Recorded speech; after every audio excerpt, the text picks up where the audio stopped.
Bienvenue à Procure en parle. Comme l'information, c'est le premier remède, c'est avec plaisir que nous vous présentons le deuxième webinaire de l'année. Aujourd'hui, nous allons aborder un sujet qui fait beaucoup jaser, la sexualité suite au traitement du cancer de la prostate, avec le docteur Serge Carrier, urologue, professeur au département de chirurgie du SUM et président de Sexual Medicine Society of North America. Nous aurons droit à une présentation pré-enregistrée par notre spécialiste, suivie d'une période de questions. Il y a beaucoup de questions. Oui, il se joindra à nous, évidemment. Parlant de questions, merci pour celles reçues à info@procure.ca. Sinon, vous pouvez les soumettre en utilisant le bouton Q et A au bas de votre écran. Elles seront lues au cours de la période de questions.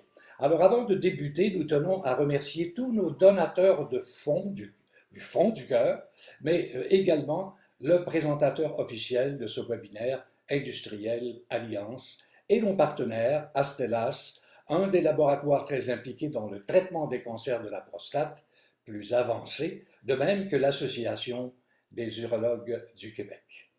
Nous remercions le docteur Carrier d'avoir accepté notre invitation et sans plus tarder, je cède l'écran à Myriam pour démarrer la présentation. Bonne soirée. Bonsoir. Je voudrais remercier Procure de m'avoir invité à vous présenter ce soir pour ce webinaire. Ma présentation sera sur la sexualité suite au traitement du cancer de la prostate. Mon nom est Serge Carrier et je suis urologue au CUSM. Je n'ai aucun conflit d'intérêt pour cette présentation. Alors, les objectifs que je vais revoir avec vous ce soir sont de trois ordres. Tout d'abord, on va essayer de mieux comprendre le fonctionnement de l'érection. On va essayer de comprendre les effets potentiels du traitement du cancer de la prostate sur la fonction érectile et je vais revoir avec vous les différentes options de traitement pour une dysfonction érectile suite au traitement du cancer de la prostate. Alors tout d'abord, on définit la dysfonction érectile comme une incapacité constante d'atteindre ou de maintenir une érection suffisante pour permettre une activité sexuelle. Beaucoup mieux que le terme impuissance, qui avait des connotations un peu négatives pour les hommes. Et comment ça fonctionne? Bien entendu, il n'y a pas d'os dans le pénis, parce que ce ne serait pas un urologue qui vous parlerait, ce serait un orthopédiste. Alors, si on coupe le pénis de façon transverse, on peut voir trois cylindres. Deux qui sont sur la partie dorsale du pénis, qui sont, je dirais, les corps érectiles, et un qui est plus à 6 heures, qui contient l'urètre. Et au bout de celui-ci, c'est le gland. Alors ça, c'est les deux corps caverneux. Et si on regarde d'un plus près, on peut voir que les corps caverneux sont faits de tissus spongieux. En fait, c'est des fibres musculaires lisses qui entourent des cavités remplies de sang. Et lors d'une stimulation sexuelle, soit d'ordre psychologique ou lors d'un toucher, il va s'ensuivre une cascade qui va passer à travers les nerfs pelviens qui vont se rendre jusqu'au pénis pour causer une libération de neurotransmetteurs et causer une relaxation du muscle lisse et l'érection. Et comme vous pouvez voir sur ce dessin, les nerfs de l'érection sont très très proches de la prostate.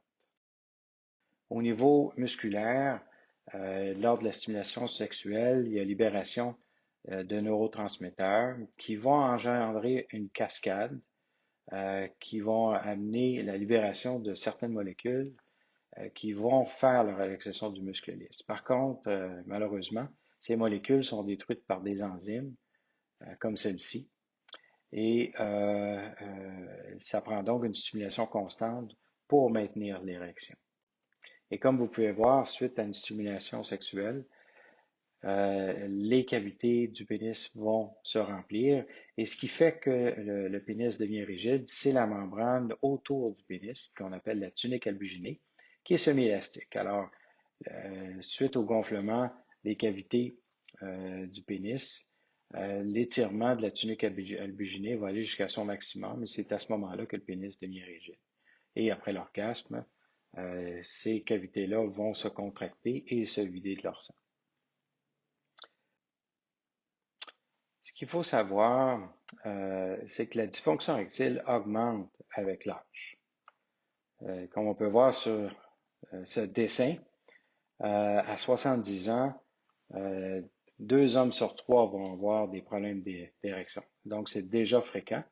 Et comme la majorité des hommes ont leur chirurgie ou leur cancer de la prostate entre 60 et 70 ans, on peut voir que déjà certains vont avoir des problèmes d'érection. En général, les causes de dysfonction érectile, bien entendu, le diabète, les problèmes vasculaires sont les plus fréquents, mais aussi au niveau des chirurgies, ce qui représente notamment les chirurgies pour le cancer de la prostate, on peut voir que 13% vont occasionner des problèmes d'érection. Mais pourquoi c'est si important d'essayer de préserver la fonction érectile? C'est parce que la dysfonction érectile a un impact sur la qualité de vie. Et on peut voir que chez certains hommes, ça peut même amener un retrait sur soi-même, une perte de l'image de soi et même une dépression ou un isolement. Mais ce qu'il faut savoir également, c'est que le sexe est bon pour vous. Plusieurs études ont démontré chez les hommes et chez les couples aussi que la fréquence des relations est un facteur de longévité chez l'homme. Et les hommes qui restaient actifs avaient moins de problèmes cardiaques. Il faut également savoir que la fréquence de relations sexuelles ou l'acte sexuel n'a vraiment aucun danger pour le cancer de la prostate. Mais la prostate, à quoi ça sert? À part que de donner du trouble, c'est quand même un organe important pour l'homme. C'est un organe sexuel et c'est à cet endroit-là qu'est formée la grande majorité du sperme ou du volume éjaculé lors de l'orgasme. Donc, c'est un organe sexuel. Le cancer de la prostate est tout de même le cancer le plus fréquent diagnostiqué chez les hommes. On dit qu'un homme sur 6 ou un homme sur 7 au cours de sa vie va avoir un cancer de la prostate. Donc, ça fait quand même beaucoup d'hommes qui vont avoir des traitements qui peuvent occasionner des conséquences sur leur qualité de vie. En termes de thérapie du cancer localisé de la prostate, on a soit la prostatectomie radicale qui peut être faite ouverte de façon rétropubienne ou périnéale, par laparoscopie ou robotique. La radiothérapie, qui peut être externe ou par brachythérapie, se fait avec ou sans blocage androgénique. Et il y a d'autres traitements comme les ultrasons à haute intensité ou la cryothérapie qui sont utilisés dans certains pays également. Mais tous ces traitements-là peuvent avoir des effets sur la fonction érectile. Si on regarde pour l'incidence de dysfonction érectile ou la fréquence de dysfonction érectile suite à une prostatectomie radicale, ça peut varier de 15 à 85 Au niveau de la radiothérapie, la moitié des hommes vont avoir des problèmes après 3 ans. Et pour la cryothérapie, ou si on fait une thérapie à ultrason focal de toute la glande de la prostate, possiblement presque tous les hommes vont avoir des problèmes d'érection. Et même chose pour la suppression androgénique. Donc, c'est des problèmes quand même assez fréquents. Mais si on regarde de plus près la prostatectomie radicale, son effet n'est pas seulement sur la fonction érectile. Oui, on peut avoir de la dysfonction érectile, mais il peut y avoir également des effets sur l'orgasme. Certains n'auront plus d'orgasme après la chirurgie ou même des orgasmes douloureux. Évidemment, après avoir enlevé la prostate, il n'y a plus d'éjaculation à l'extérieur. Certains vont se plaindre d'avoir un orgasme tout à fait normal, mais accompagné d'incontinence urinaire, ce qu'on appelle la climacturie. Et c'est possiblement à cause de la relaxation musculaire importante lors de l'orgasme. On rencontre aussi des plaintes de raccourcissement pénien et de courbure pénienne apparues suite à la chirurgie. Et si on regarde les facteurs qui peuvent aider au retour de l'érection suite à une prostatectomie radicale, les facteurs les plus importants, c'est l'âge. Plus on est jeune lors de la chirurgie, plus nos chances sont bonnes d'avoir une récupération de la fonction érectile, probablement à cause de la qualité des tissus. Mais le stade clinique est important. Plus le cancer est volumineux, plus il peut avoir un impact. Et possiblement, le facteur le plus important, c'est la préservation ou non des deux bandelettes neurovasculaires qui amènent le courant électrique au niveau du pénis. Vous avez certainement dû entendre parler de la surveillance active et ça nous donne tout de même un point de repère au niveau de l'évolution de la fonction érectile dans le temps. Si on regarde cette étude-là, après presque 4 ans et demi, 17% des patients qui étaient sur surveillance active ont développé de la dysfonction érectile. Donc, même sans traitement, il y a un changement avec l'âge sur la fonction érectile. Au niveau de la chirurgie, la récupération va être influencée par la préservation ou non des bandelettes neurovasculaires ou les nerfs de chaque côté de la prostate. Évidemment, on a plus de chances de préserver l'érection si les deux bandelettes sont préservées versus juste un côté. Et si on regarde en général, et puis ce nombre-là est probablement une bonne réflexion de ce qui se passe chez la majorité des patients. Environ 40% vont dire que leurs érections sont revenues à la normale après la chirurgie. En général, je pense que c'est entre 40 et 50% des patients.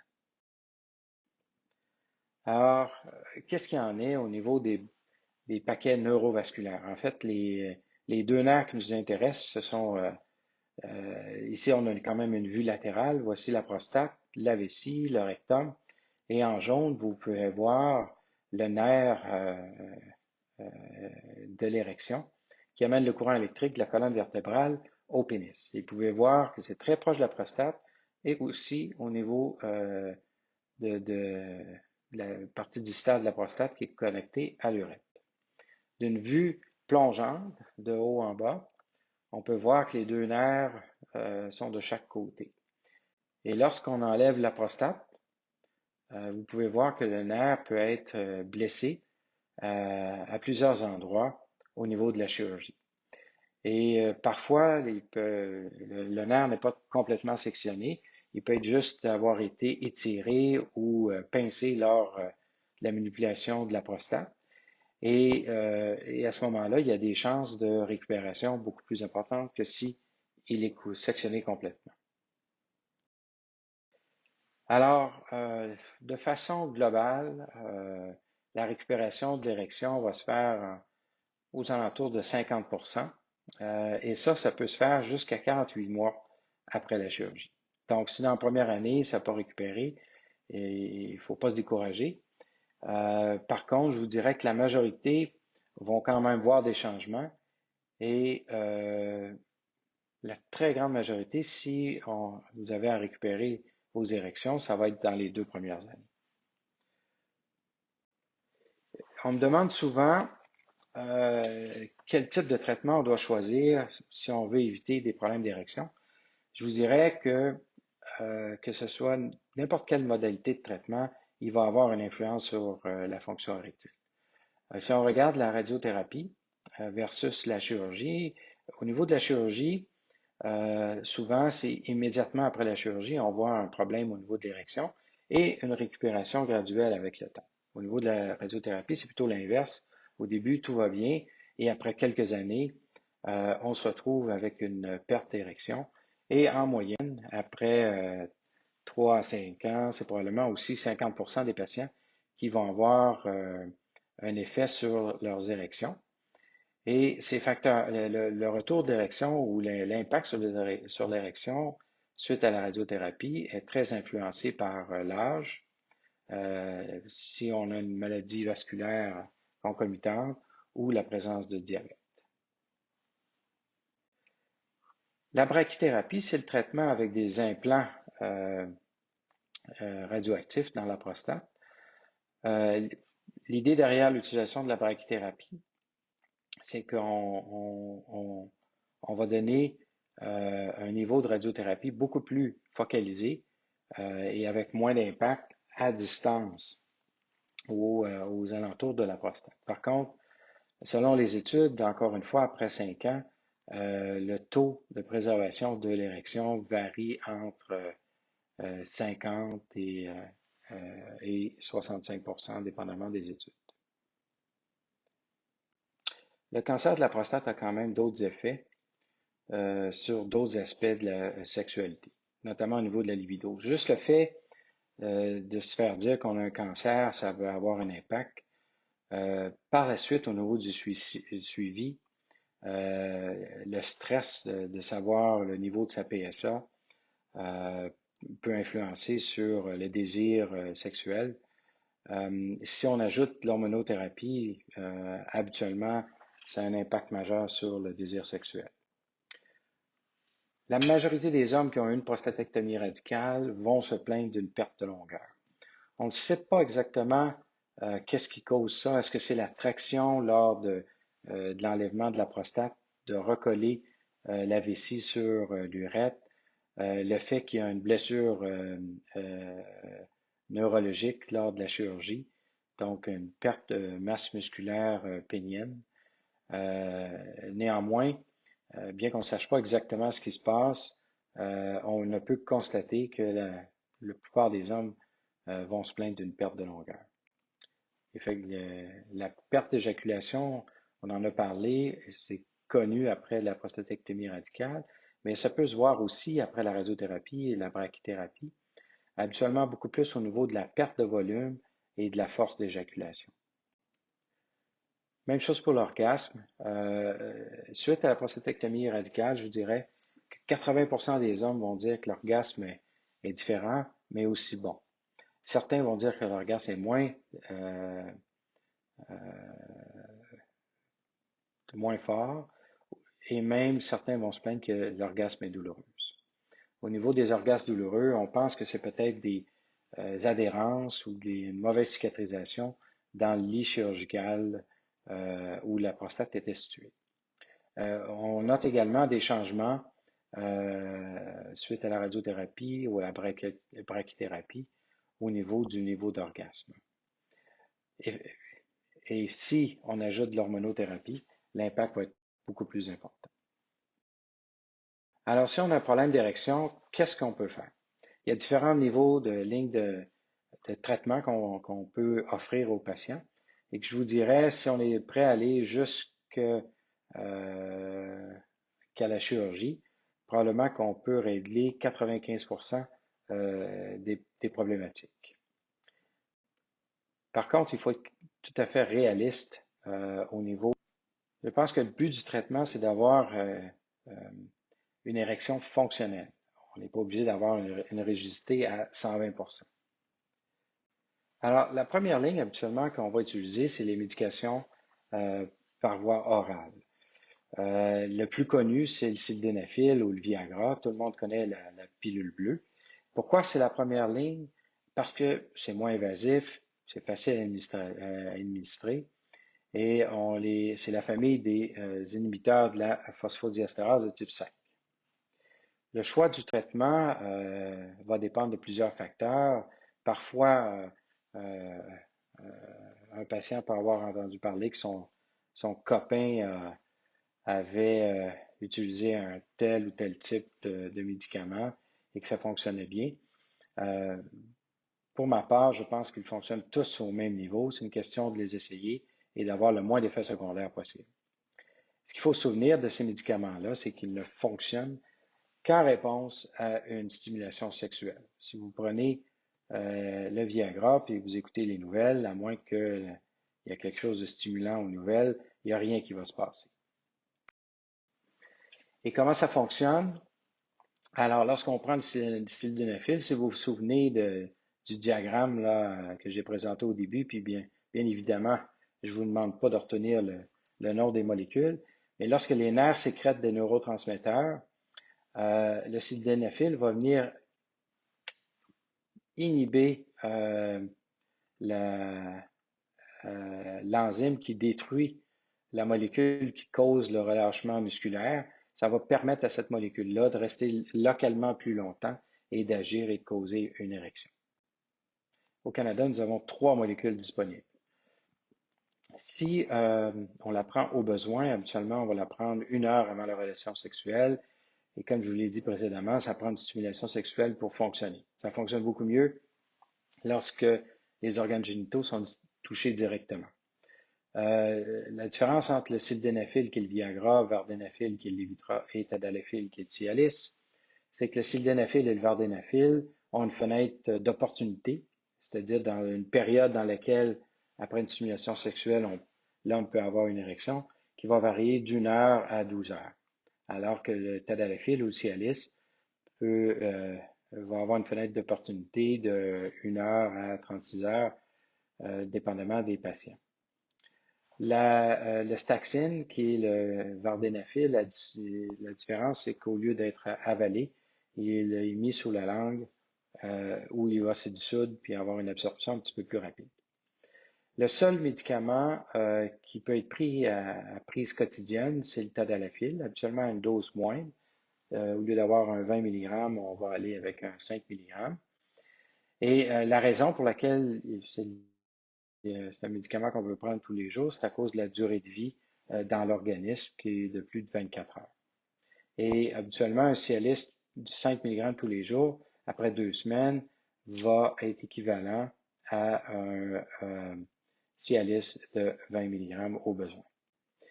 Qui pourrait bénéficier d'une dose quotidienne? Si vous utilisez 2 doses au besoin par semaine, le coût va être très similaire. Si par contre vous avez essayé au besoin et ça n'a pas fonctionné, ça peut être intéressant d'essayer quotidiennement. Le taux d'efficacité est un petit peu meilleur. Si on veut oublier la prise de médicaments et l'associer à une relation sexuelle, mais plutôt prendre la pilule et d'avoir des relations sexuelles plus spontanées, ça peut être intéressant de le prendre de façon quotidienne. Et aussi au niveau des effets secondaires qui sont habituellement moindres que si on le prend au besoin. Si vous utilisez, par exemple, le sildenafil dans les premiers 6 mois, il ne faut pas se décourager si ça ne fonctionne pas. En effet, les nerfs peuvent continuer à se réparer, comme on l'a vu précédemment, jusqu'à 2, 3 ou 4 ans. Alors, je vous encourage à réessayer plus tard parce que, comme vous le voyez ici dans cette étude, le taux initial dans les 6 premiers mois était de 26% d'efficacité, alors que proche de 2 ans était à 60%. Bien entendu, si vous avez 2 nerfs de préservés, on parle de 72% d'efficacité avec la famille des inhibiteurs de phosphodiesterase de type 5 versus 50% si seulement un nerf a été préservé ou 15% s'il n'y a eu aucune préservation. Qu'est-ce qu'on fait si les médications telles le sildenafil, vardenafil ou tadalafil ne fonctionnent pas? On peut aller sur la deuxième ligne de traitement. Une de ces deuxièmes lignes, c'est l'utilisation d'un médicament qu'on appelle l'alprostadil intra-urétral. Qu'est-ce que l'alprostadil fait? C'est un relaxant musculaire lisse, si je peux dire, ou un vasodilatateur. Donc, ça va vasodilater les artères du pénis qui vont amener plus de sang. Alors ici, c'est le Muse qui est disponible commercialement. C'est comme un petit suppositoire qu'on va déposer au bout de l'urètre. Et après avoir pesé sur l'applicateur, on voit que la médication est absorbée tout d'abord dans l'urètre, puis transférée dans les corps caverneux pour causer une érection. L'idée est facile d'utilisation, par contre, le taux d'efficacité varie entre 20 et 30%. On a aussi de disponibles des dispositifs créant le vide ou la pompe à vide qu'on peut trouver soit dans les magasins d'appareils médicaux ou même dans les sex shops. L'utilisation est très très simple. C'est un appareil avec une pompe, un dispositif pour pomper qui peut être à batterie ou manuel comme celui-ci. On met le pénis à l'intérieur, on pompe. Ça amène du sang dans le pénis. Et lorsque le pénis est en érection, on a un élastique à la base du cylindre qu'on pousse sur la base du pénis. Et ça va permettre de garder le sang dans le pénis pendant 30 minutes. Après 30 minutes, il faut l'enlever parce qu'on veut que le pénis respire. Ça a quand même un taux d'efficacité qui va jusqu'à 80%. Par contre, un taux d'abandon élevé parce que certains trouvent que l'élastique, par exemple, est assez serré pour maintenir le sang dans le pénis et ça rend certains hommes inconfortables. Finalement, on a les injections intracaverneuses. Si on regarde au niveau de l'efficacité des médicaments, c'est probablement le plus efficace. On parle en général des médicaments comme le Viagra, Cialis ou Levitra. Il y a un taux d'efficacité peut-être de 50 à 60%. Les injections intracaverneuses, leur taux d'efficacité, ça va de 80 à 85%. Celui qui est commercialisé, c'est le Caverjet, qui est le même médicament que pour le Muse, soit l'alprostadil. Mais vous pouvez avoir aussi de la papaverine, de la phentolamine ensemble, ou souvent aussi les gens entendent parler du Trimix. Ces médicaments-là vont causer une dilatation des artères caverneuses ici et qui vont amener le sang.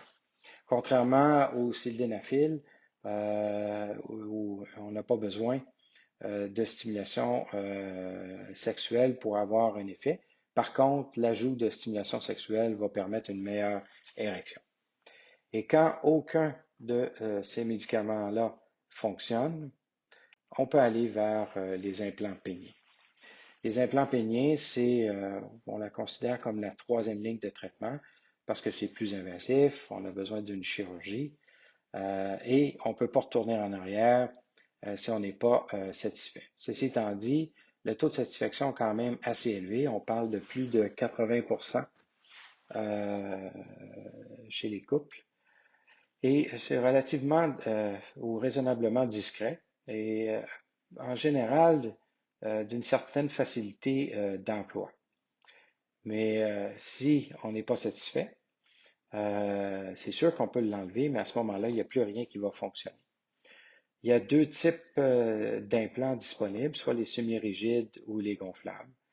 Et je vous dirais que les complications les plus importantes, ou la plus importante, c'est l'infection. En effet, si on a une infection, il faut enlever la prothèse et ça ne veut pas dire qu'on va être capable de remettre la prothèse. Ceci étant dit, chez les non-diabétiques, le risque d'infection est d'environ de 1 à 2%. Chez les diabétiques, ça varie entre 5 et 10%. Mais bien que ces traitements-là fonctionnent très bien, ce n'est pas pour tout le monde, mais une fois qu'on est psychologiquement prêt et qu'on a des attentes raisonnables, c'est un très bon traitement pour remédier à la dysfonction érectile, une prostatectomie radicale. Alors, si on revient sur la planche d'anatomie que j'avais démontrée au début, on a nos deux corps de l'érection, les deux corps caverneux. Et c'est à cet endroit-là que les cylindres des implants vont être installés. Et comme vous pouvez voir, les cylindres de l'érection ne vont pas dans le gland vient juste recouvrir, mais vont arrêter à peu près à mi-gland, mais dans les cavités des corps caverneux et non dans le gland étant une continuité de l'urètre. Et vous pouvez voir que ça va très très loin. Ceci, c'est les deux os de chaque côté ou lorsque vous asseyez, que vous pouvez sentir. Donc, vous pouvez voir que l'implant va très loin ou proche de la fesse. Au niveau des types d'implants, les semi-rigides sont les plus faciles à implanter et ça brise presque jamais ou très peu si on n'a pas d'infection ou d'érosion. L'érosion, ça va être un affaiblissement des tissus du pénis à cause du corps étranger qui peuvent amincir et même sortir du pénis si on ne l'a pas remarqué ou on ne s'en est pas occupé avant que ça arrive. Le désavantage de ces implants-là, c'est que le pénis est toujours rigide. Une des plaintes, c'est que le pénis n'est pas assez rigide dans ces implants-là. Mais ceci étant dit, le taux de satisfaction est de 75 à 80%. Et comme vous pouvez voir, la prothèse semi-rigide va occuper tout l'espace des corps caverneux. Et il y a deux compagnies qui les font. Il y a la Boston Scientific et Coloplast. Et le patient, lors du repos, pousse le pénis vers le bas et lors d'une relation, il n'a qu'à le déplier. Donc, facile d'utilisation. Par la suite, il y a les prothèses gonflables. Dans les gonflables, il y a les 2 pièces et les 3 pièces. Et pourquoi on parle de 2 pièces? Je pourrais dire plutôt 2 composantes. On a une pompe qui va être mise entre les 2 testicules et 2 cylindres qui correspondent à une composante, étant donné qu'on met un cylindre dans chacun des corps caverneux. Comme vous voyez, la différence avec la précédente, c'est qu'il y a une pompe. Donc, on peut la gonfler. Et donc, est aussi facile que l'autre d'implantation. Stimule un peu plus l'érection normale parce qu'on peut la dégonfler et la gonfler. Par contre, certains hommes vont se plaindre que c'est pas assez rigide, que la circonférence n'est pas assez importante. Et bien entendu, un peu plus complexe, il y a un peu plus de possibilités de problèmes mécaniques. Je vous dirais qu'en général, 5% brisent par année et lorsqu'elles brisent, on peut aller les remplacer. On peut voir ici l'implant d'un peu plus près. Vous avez la pompe qui vient entre les 2 testicules, le cylindre et le réservoir d'eau, où c'est de l'eau avec du sel, qui est à la base de l'implant. Donc, lors d'une relation, l'homme va activer la pompe. Ça va amener le liquide qui est à la base jusque dans l'extrémité des cylindres et ça va le faire donner une rigidité. Lorsque l'acte est terminé, l'homme va plier la prothèse et ça va ouvrir une valve à la base et ramener l'eau à la base et donc donner un pénis au repos. Ensuite, on a les gonflables à 3 pièces ou à 3 composantes. Comparé à la précédente, on voit apparaître un réservoir. Qu'est-ce que ça donne, le réservoir? Ben, ça permet d'avoir plus de liquide, donc potentiellement une meilleure rigidité et aussi une possibilité de dégonfler beaucoup plus que la précédente. Il y a 2 compagnies qui en font, puis comme vous pouvez voir, les composantes sont les mêmes. Il y a toujours 2 cylindres, une pompe qui va aller entre les 2 testicules. On peut voir ici la pompe. Le réservoir qu'on va mettre dans la partie inguinale, si je peux dire, mais proche de la vessie ou en dessous des muscles. La différence ici, c'est qu'on a une valve pour dégonfler. Donc, pour activer, il faut pomper et peser par la suite sur la valve qui est ici ou ici pour dégonfler. Donc, elle simule l'érection beaucoup plus que les 2 autres types d'implants. En termes de chirurgie, techniquement plus difficile et également, il y a des problèmes mécaniques. Par contre, celle-ci brise moins que celle à 2 pièces. Je vous dirais que 3% vont briser à chaque année, 70% vont être encore fonctionnels après 10 ans et 60% encore après 15 ans. J'ai même des patients, ça fait presque 20 ans, qui ont leur prothèse. L'implantation de toutes ces prothèses-là, pour ma part, je les fais tous par la même incision, c'est-à-dire au centre du scrotum, à la base du pénis. Et on peut accéder, même pour les 3 pièces, être capable de mettre le réservoir qui est soit proche de la vessie ou sous les muscles dans la partie inguinale par la même incision. Il y a 2 compagnies qui font des prothèses gonflables 3 pièces. Il y a la Coloplast et la Boston Scientific.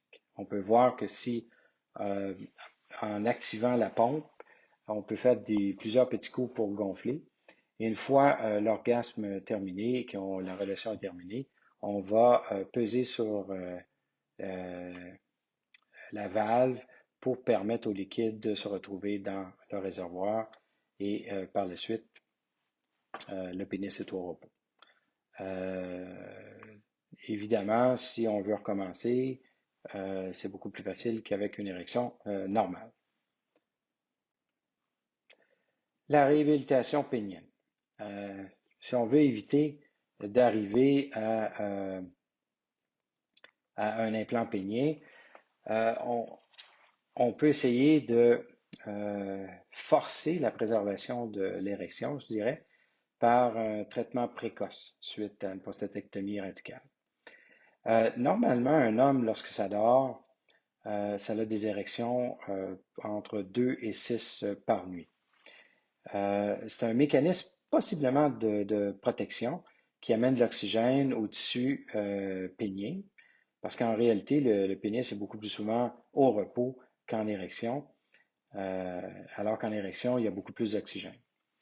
Suite à une prostatectomie radicale, même si les deux bandelettes nerveuses ont été préservées, euh, il y a toujours une blessure des nerfs et pendant quelques mois, il peut y avoir une perte de ces érections nocturnes-là et une perte donc d'oxygénation naturelle lors des érections nocturnes.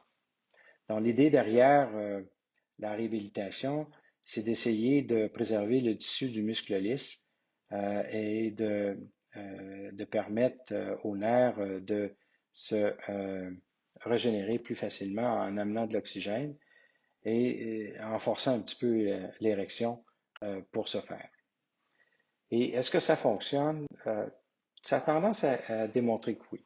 La première étude qui a été faite, c'était par un de mes amis italiens, Montorsi, qui avait traité des patients après une prostatectomie radicale par des injections et d'autres qui ont juste fait un suivi sans aucun traitement. Après un an, ceux qui avaient été traités par des injections intracaverneuses, les deux tiers avaient un retour à l'érection normale, alors que seulement 20% dans le groupe qui n'avait pas été traité.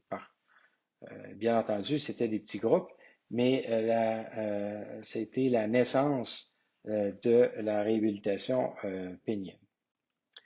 Personnellement, je vois l'importance pour moi de la réhabilitation pénienne, c'est d'éviter que si on fait rien pendant un an ou deux, que le tissu devienne très fibrosé, beaucoup plus difficile à traiter. Et un de mes bons amis à New York, Dr. Mohall, a fait une belle étude où il a suivi pendant 18 mois des patients qu'il avait mis dans son groupe de réhabilitation et un autre groupe de patients chez qui il n'a fait aucun traitement. Dans son groupe de réhabilitation, il donnait du sildenafil et s'il n'y avait pas d'érection, il mettait les patients sous injection intracaverneuse 3 fois par semaine.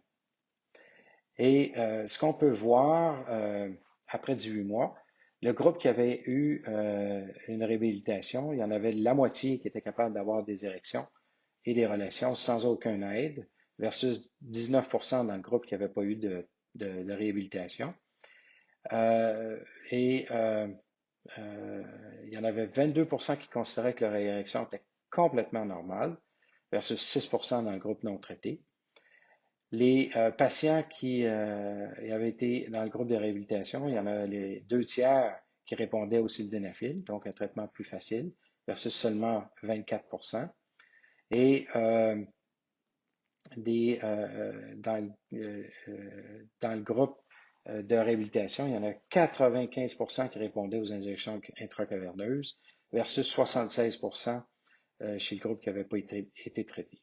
Ce qu'on peut conclure de cette étude-là, c'est que le fait de stimuler l'érection rapidement après la chirurgie permet aux muscles de se préserver et d'avoir une meilleure oxygénation du tissu, espérer aussi peut-être une récupération nerveuse plus importante, ce qui va faire que le traitement va être plus facile si on commence immédiatement plutôt que d'attendre 2 ou 3 ans après que le pénis n'a pas été utilisé lors d'érection. À ce moment-là, les risques de nécessiter un implant pénien sont plus élevés. J'aime bien la phrase en anglais qui dit Use it or lose it. Je l'ai traduit en français par une perte par non-usage. Donc, euh, c'est important de faire fonctionner le pénis après la chirurgie. Évidemment, si votre chirurgien peut préserver les deux bandelettes nerveuses de façon bilatérale, ça va aider à la récupération. Si on a une activité érectile régulière, 2 à 3 fois par semaine, c'est bon de débuter rapidement. Je dirais peut-être entre 4 et 6 semaines. L'idée, on n'a pas besoin de médicaments nécessairement à ce moment-là. Si on a une tumescence ou un grossissement, ça amène quand même du sang dans le pénis. Puis je vous suggère de ne pas forcer la pénétration si le pénis n'est pas assez rigide. Parce que lorsque le pénis est mou, on peut le blesser lors de pénétration. Si vous êtes actif sexuellement, vous ajoutez un inhibiteur de la phosphodiesterase de type 5 comme le Viagra ou le Cialis ou le Levitra pour avoir la meilleure érection possible. Si vous n'êtes pas actif, à ce moment-là, ce serait bon peut-être de prendre ces médicaments-là 2 fois par semaine parce que la nuit, ça peut quand même activer les érections. Et si les médicaments ne fonctionnent pas pour causer les érections, je vous dirais soit la pompe à vide ou les injections, probablement les deux meilleures solutions, qui peuvent être évaluées aux 2, 3 mois. Et comme j'ai expliqué, c'est pas parce que la médication ne fonctionne pas au début qu'elle ne fonctionnera pas un peu plus tard. Se rappeler que les meilleurs prédicteurs de succès, c'est euh, la fonction sexuelle préopératoire. Évidemment, si l'érection était déjà pas bonne avant la chirurgie, elle sera sûrement pas meilleure après la chirurgie. L'âge, la santé globale et la technique chirurgicale. Donc, en conclusion, euh, la dysfonction érectile augmente avec l'âge et souvent les patients vont me dire qu'ils ont regretté d'avoir fait un traitement pour le cancer de la prostate à cause de l'effet lié à la fonction sexuelle. Mais comme vous avez vu ce soir, il y a des façons d'y remédier. Il faut être juste ouvert sur le type de traitement qu'on peut avoir et utiliser. Être ouvert aussi au fait que c'est peut-être pas une érection spontanée, naturelle qu'il va avoir et qu'il faut voir ça comme une blessure. Euh, J'utilise souvent l'exemple d'hypertension artérielle. C'est pas naturel d'avoir de l'hypertension, mais les gens vont prendre des médicaments pour éviter des complications à long terme. Ici, c'est la fonction sexuelle qui est affectée et il y a des façons d'aider pour atténuer ces problèmes-là. Euh, la prévention est possible, puis quand je parle de prévention, je parle de la réhabilitation. C'est toujours mieux de commencer un traitement plus tôt que plus tard, parce que ça va être toujours plus facile au début que si on attend 2 ou 3 ans pour débuter un traitement. C'est compréhensible qu'on puisse attendre. Souvent, après le traitement du cancer de la prostate, on est préoccupé par le fait que le cancer peut revenir. Mais quand même, je vous encourage à demander un traitement plus tôt que plus tard, sachant que l'activité sexuelle n'a pas d'impact sur le cancer de la prostate. Par contre, ça peut avoir un impact important sur votre qualité de vie.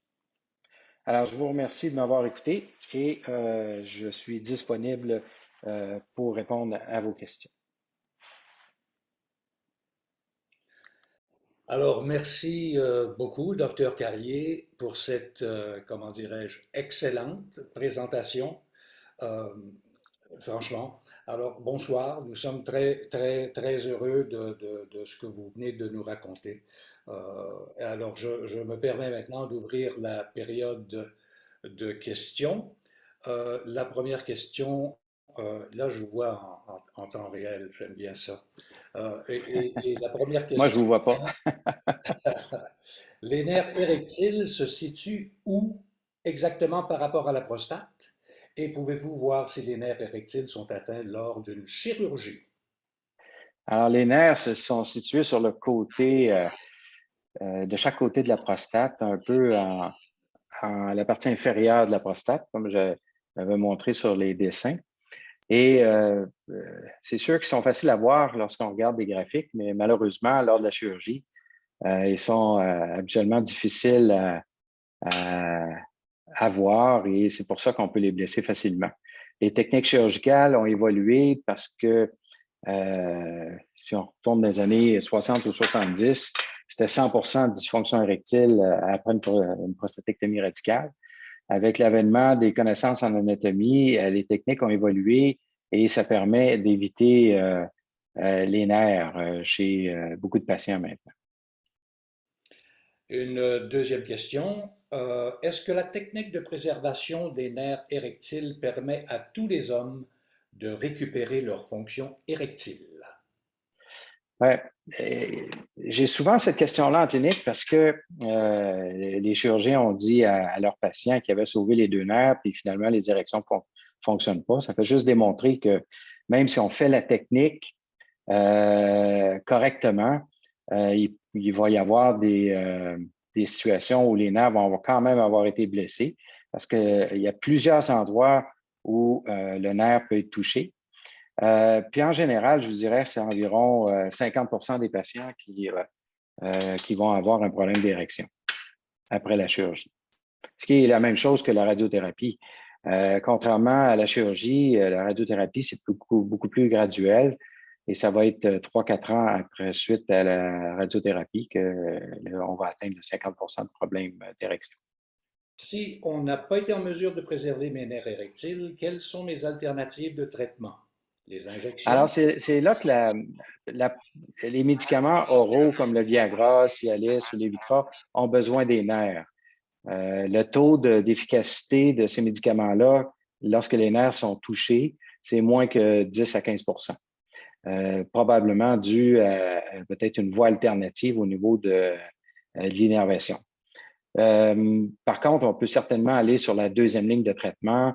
Il y a le suppositoire intra-urétral qu'on peut utiliser, le Muse, la pompe à vide, les injections intracaverneuses. Et si ça ne fonctionne pas, on peut aller vers l'implant. Il y a donc plusieurs solutions. Il faut juste être ouvert à les utiliser.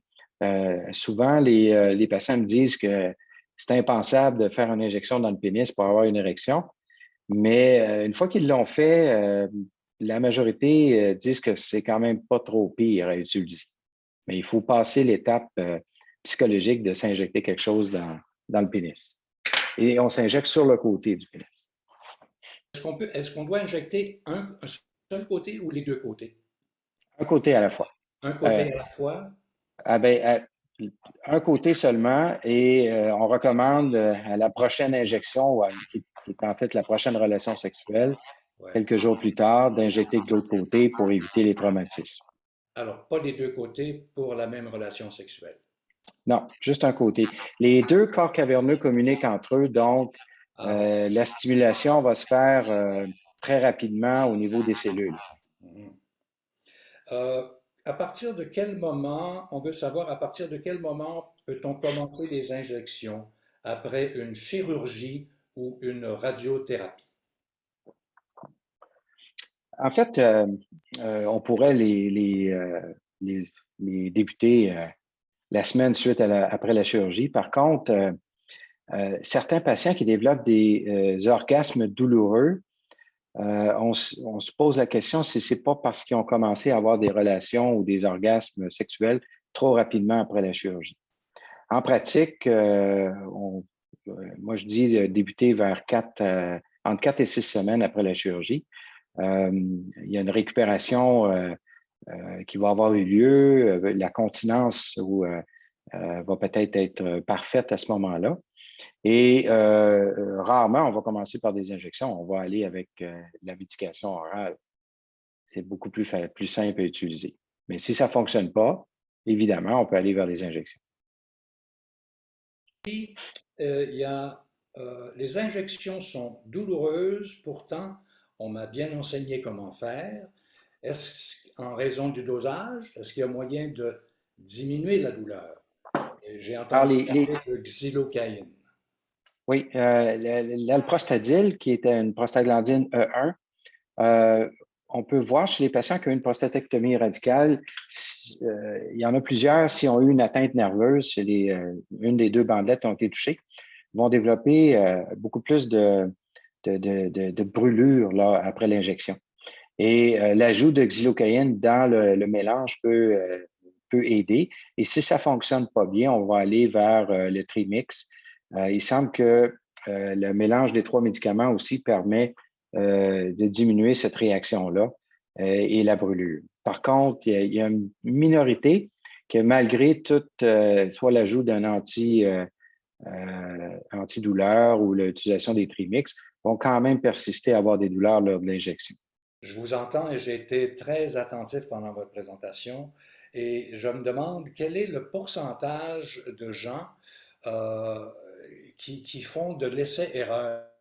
Tu sais, ils essayent quelque chose, ils ne sont pas sûrs que ça marche, ils vont essayer d'autres choses. Est-ce qu'il faut essayer plusieurs choses ou est-ce qu'on doit s'en tenir à la recommandation de notre urologue? Je pense qu'il faut aller avec la recommandation de l'urologue. Si je prends par exemple l'utilisation de la famille des inhibiteurs de la phosphodiesterase de type 5, qui est comme le Viagra, le Cialis ou le Levitra, souvent l'erreur, c'est que les gens l'ont essayé une fois puis ont dit, oh, ça ne marche pas, je vais essayer autre chose. Ça ne fonctionne pas, les médicaments, les pilules ne fonctionnent pas à toutes les fois à 100 même chez ceux que ça fonctionne très bien, je dirais que ça va fonctionner dans 80 des cas. Si on a essayé une fois puis on est tombé dans le 20 que ça ne fonctionnait pas, ça veut dire qu'on va avoir laissé tomber peut-être un médicament ou un traitement qui peut fonctionner. Normalement, pour un essai d'une pilule, c'est au moins d'essayer 4 à 6 fois. Il ne faut pas oublier que des fois, il y a le stress de prendre la pilule puis d'avoir une relation sexuelle qui est plus cédulée, moins spontanée. Ça peut mettre un peu plus de pression aussi. Il y a l'inquiétude qu'on vient d'avoir une chirurgie donc il y a beaucoup de choses qui peuvent influencer. Et moi, j'aime mieux essayer un médicament ou un traitement à la fois. S'il ne fonctionne pas, on passe à l'autre. Et ça arrive aussi quand on a tout essayé, qu'on va aller vers une combinaison de traitements qui sont en dehors je dirais, des indications officielles. Mais moi, j'ai des patients qui vont prendre le Cialis, par exemple, 5 mg tous les jours. Et lorsqu'ils ont une relation sexuelle, ils vont ajouter soit un Viagra 50 mg ou un Cialis 10 mg pour essayer d'augmenter la réponse. On fait la même chose aussi chez certains patients qui ne répondent pas aux injections. On peut même ajouter euh, soit le Cialis ou le Viagra ou les Levitra juste après ou avant, en fait, l'injection pour essayer d'augmenter la réponse. Donc, il y a possibilité de faire des essais, mais c'est toujours mieux de les grader et de le faire en collaboration avec son urologue. Moi, j'aime bien votre proposition d'un cocktail. C'est intéressant. Est-ce qu'un homme peut avoir un orgasme sans érection? Oui, et souvent, c'est c'est souvent un peu euh, stressant pour les hommes de voir que malgré que l'érection ne fonctionne pas, ils sont capables d'avoir un orgasme. Et en plus, après une prostatectomie radicale, ça va être un orgasme sèche, c'est-à-dire qu'il n'y aura pas d'éjaculation. Donc, c'est des phénomènes qui sont toujours connexes, mais qui ne sont pas euh, dépendants un de l'autre. Même chose pour l'orgasme. L'orgasme n'est pas relié à l'éjaculation comme telle. C'est un phénomène, l'éjaculation survient à l'orgasme, mais on peut avoir un orgasme sans éjaculation. Autre question. Cette fois, c'est une dame. Mon conjoint n'a plus de prostate depuis novembre 2020. Il a eu par la suite quelques complications et aura très probablement une série de traitements en radiothérapie en avril. Notre sexualité en a pris un coup, c'est pas terminé, Qu'est-ce qui expliquerait qu'après un orgasme, il ait beaucoup de mal, qu'il ait beaucoup mal aux testicules, comme si le feu était là-dedans? Ça semble assez souffrant et intense. Il y a quelques patients qui ont ce phénomène d'orgasme douloureux. Je pense qu'ici, il peut y avoir deux possibilités. On pense que une des causes peut être des adhérences au niveau du site chirurgical ou de l'inflammation, qui lors de l'orgasme, il y a une contraction du plancher pelvien, puis ces adhérences-là font que ça crée une douleur. Au niveau des testicules, ça peut être le fait qu'on voit des fois suite à une vasectomie, parce que lors de la prostatectomie radicale, les canaux déférents sont sectionnés et coupés un peu comme si on faisait une vasectomie. Et certains hommes peuvent avoir de la congestion testiculaire qui peut donner des douleurs. Et la douleur qui est au testicule peut venir aussi du site chirurgical où il y a des tensions pelviennes. Il y a certains traitements qui peuvent être utilisés pour aider. Par contre, chez certains hommes, malgré tout ce qu'on essaie, les inconforts peuvent persister. Ceci étant dit, ils ont tendance à diminuer avec le temps. D'accord, d'accord. Alors, traité pour un cancer de la prostate il y a 3 ans, radiothérapie et curithérapie, ma sexualité nulle, presque, libido faible, érection inadéquate, éjaculation nulle ou presque nulle. Je croyais que c'était moins pire avec la radio versus la chirurgie. Peut-on améliorer cette situation? Pour les érections, c'est sûr que les traitements dont j'ai discuté dans la présentation sont possibles d'être utilisés, mais c'est souvent je dirais une constatation que les patients font que finalement, l'atteinte sexuelle peut être aussi importante après de la radiothérapie. Et dans ce cas-ci, il y a eu de la combinaison avec de la brachythérapie versus la chirurgie.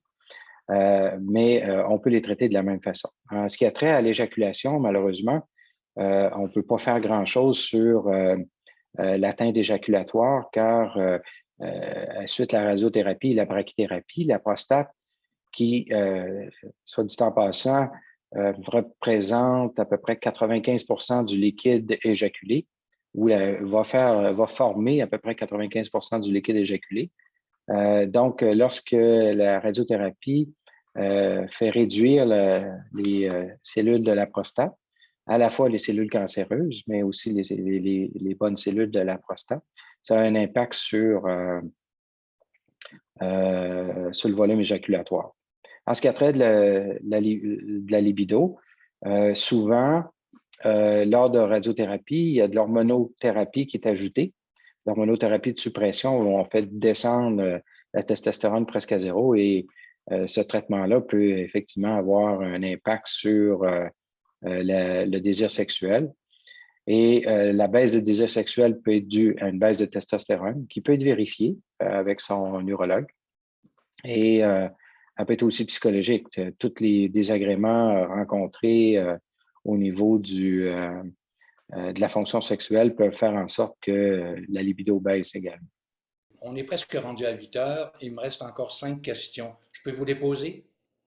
Ah oui, allez-y, il n'y a pas de problème. Ah, c'est gentil, c'est très gentil. Alors, après prostatectomie, on m'a dit que j'ai gardé d'un côté un nerf érectile.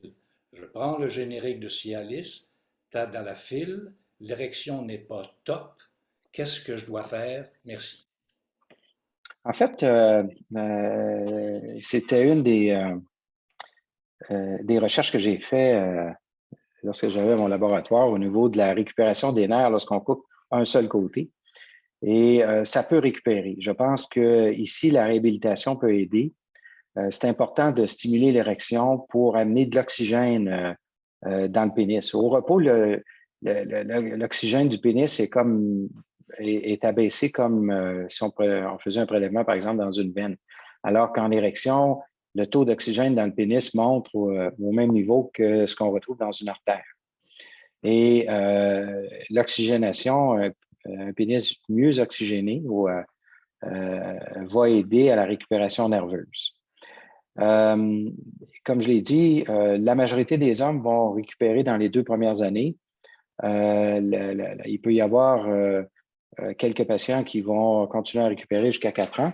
Mais lorsqu'un nerf est seulement un nerf a été préservé, on peut quand même espérer que s'il y a une bonne oxygénation, le nerf du côté préservé peut envoyer des racines ou des nerfs de l'autre côté et aider à la fonction sexuelle.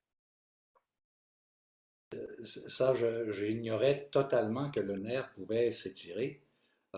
C'est une bonne nouvelle. En même temps, c'est le fun d'entendre ça. Autre Ouais, mais il y a question. souvent des croisements. Il y a souvent des croisements entre les côtés. C'est pas comme une autoroute. Des fois, il y a des petits croisements de la gauche vers la droite ou de la droite vers la gauche. Et ces nerfs-là peuvent se développer un petit peu plus. C'est comme aller au chalet. On prend une route secondaire pour s'y rendre. Il peut y en Euh, avoir plusieurs. 15 mois post-prostatectomie et toujours incapable d'avoir une érection convenable pour un acte sexuel. J'ai essayé la médication, les pompes péniennes, les injections avec Catergec et rien ne fonctionne. J'ai 52 ans. Mon chirurgien me dit qu'il a sauvé un nerf érectile et la moitié d'un autre. La moitié d'un autre. Ça, c'est, je dirais que probablement juste un air de sauver, surtout si ça fait 15 mois et qu'il n'y a pas de récupération. Euh, Écoutez, souvent, lorsqu'on essaie tous ces traitements-là, moi, je dis aux patients, j'aime ça attendre jusqu'à 2 ans pour être certain, mais on approche là, du 24 mois post-chirurgie. La prothèse pénienne devient euh, je pense, un traitement qui pourrait là, être envisagé à ce moment-ci. On me pose souvent la question pour les prothèses péniennes si c'est couvert par le régime public. Puis, c'est sûr qu'il n'y a pas beaucoup d'urologues qui en font via le régime public, mais chez nous, c'est couvert par la RAMQ. Mais c'est toujours dépendant des budgets d'hôpitaux.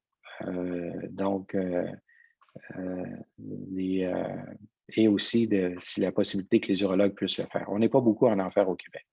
Je trouve intéressant que la RAMQ ouvre les vannes et que permette quand même que certains frais soient payés. Mais en même temps, notre directeur général, Laurent Proulx, pour ne pas le nommer, fait une cabale en ce moment pour que les médicaments qui soulagent la fonction érectile et peuvent réparer très souvent et redonner une qualité de vie soient revus et corrigés par la RAMQ. Qu'est-ce que vous en pensez? En fait, ça, c'est pas la RAMQ qui décide, c'est le gouvernement, en fait. Moi, je me souviens, le Viagra est arrivé au Québec en 1999. Avant 98, de 98 et moins, le gouvernement payait pour les injections intracaverneuses. Un an avant que le Viagra arrive au Québec, ils ont décidé de désassurer les injections intracaverneuses. Et j'imagine que c'était en prévision, ils pensaient qu'il allait y avoir un raz-de-marée pour l'utilisation de Viagra. Mais moi, vous n'avez pas besoin de me convaincre. Je dis, c'est une condition, c'est une complication d'un traitement de cancer de prostate. Pour moi, la fonction érectile, les relations sexuelles, ça fait partie de la vie. Et comme c'est une condition secondaire à un traitement, à mon avis, ça devrait être couvert par le régime public. Au niveau des implants, ça a toujours été couvert. C'est pas nouveau. C'est juste que c'est pas très. C'est des décisions d'hôpitaux de pas les développer dans un centre. Ceci étant dit, il faut quand même que le chirurgien qui fait l'implant en fasse régulièrement parce que sinon, le taux de complication est plus élevé.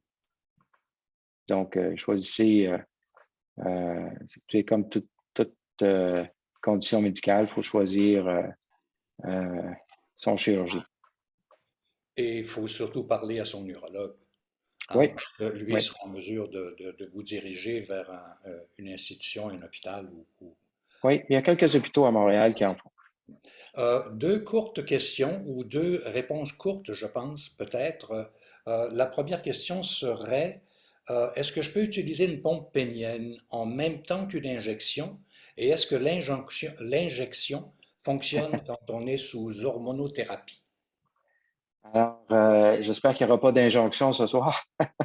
La, la, la- on peut certainement utiliser la pompe à vide avec l'injection. Dans les cas où l'injection tout seul ne fonctionne pas, on peut rajouter la pompe, ça augmente le flux sanguin dans le pénis et ça peut permettre à l'injection de fonctionner.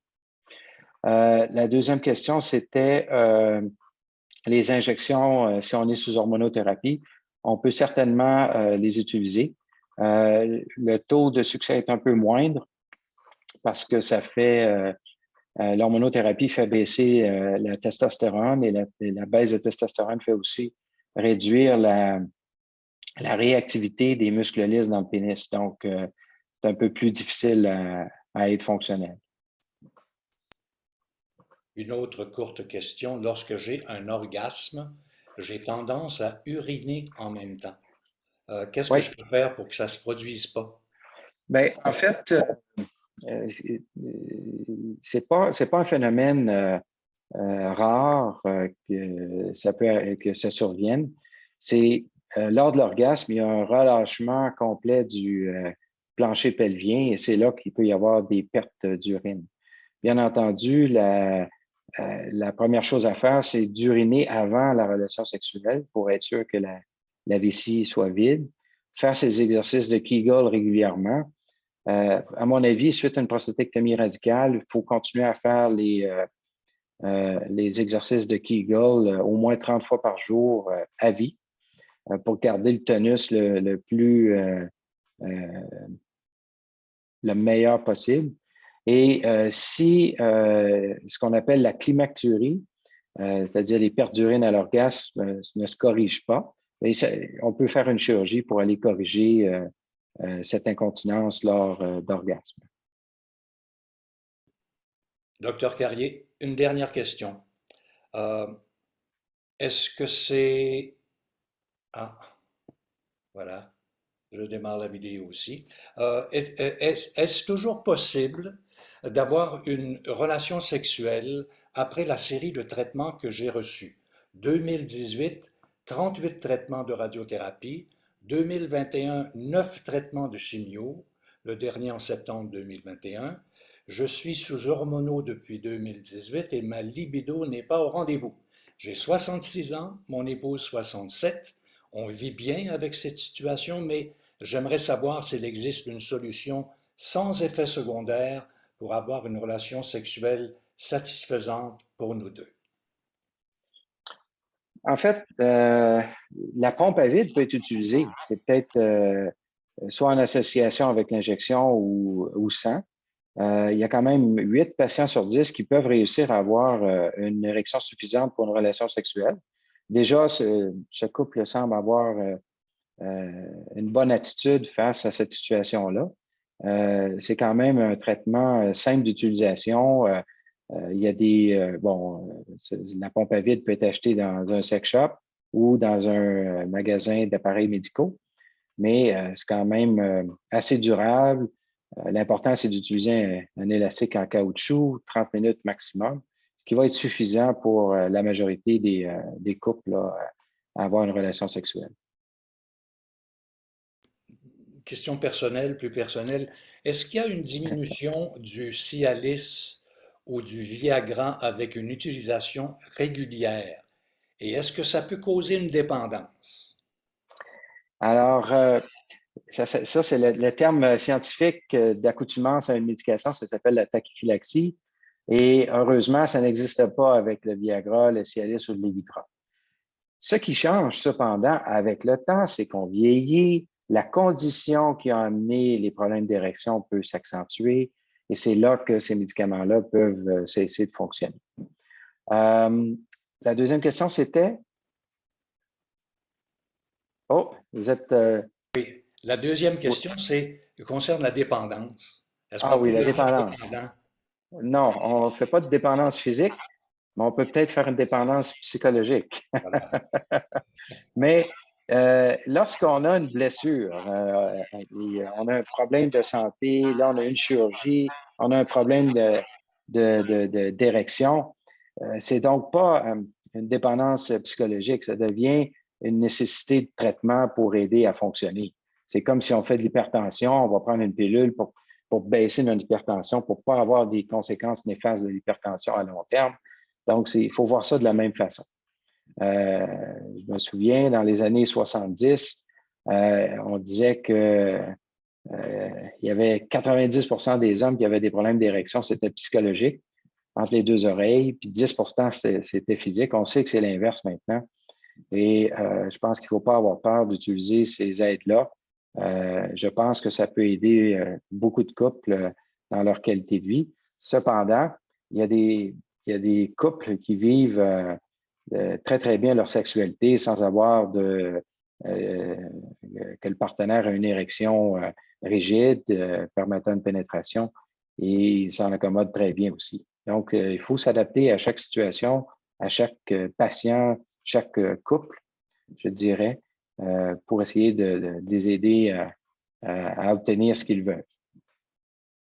Soyons réalistes, chaque fois qu'on veut faire l'amour ou qu'on pose un geste pour aller dans ce sens-là, on n'est jamais aux Olympiques.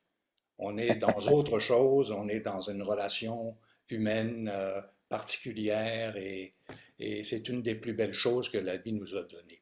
Docteur Carrier, je vous remercie. Vous avez été, mais vraiment, avec votre présentation dans un premier temps, vous avez répondu généreusement aux questions de nos, je pense, nos nombreux auditeurs qui sont là ce soir. Et je rappelle aux gens qui sont là ce soir que votre opinion est importante et on vous invite à remplir un court sondage qui va apparaître sur votre écran. Et j'en profite puisqu'on arrive à la fin de ce webinaire pour remercier le docteur Carrier encore une fois. Merci. C'était Ça me fait plaisir. très sympathique. Le prochain webinaire aura lieu, lui, le 15 mars prochain à 19 heures, lors duquel nous allons aborder nutrition durant et après un traitement de cancer de la prostate avec la diététiste clinicienne Yamile Marcano de l'Hôpital Général Juif.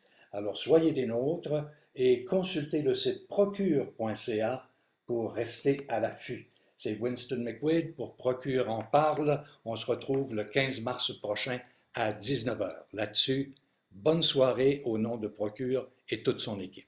Vous avez aimé les services de Procure? Alors n'hésitez pas à contribuer à procure.ca. Merci pour votre générosité.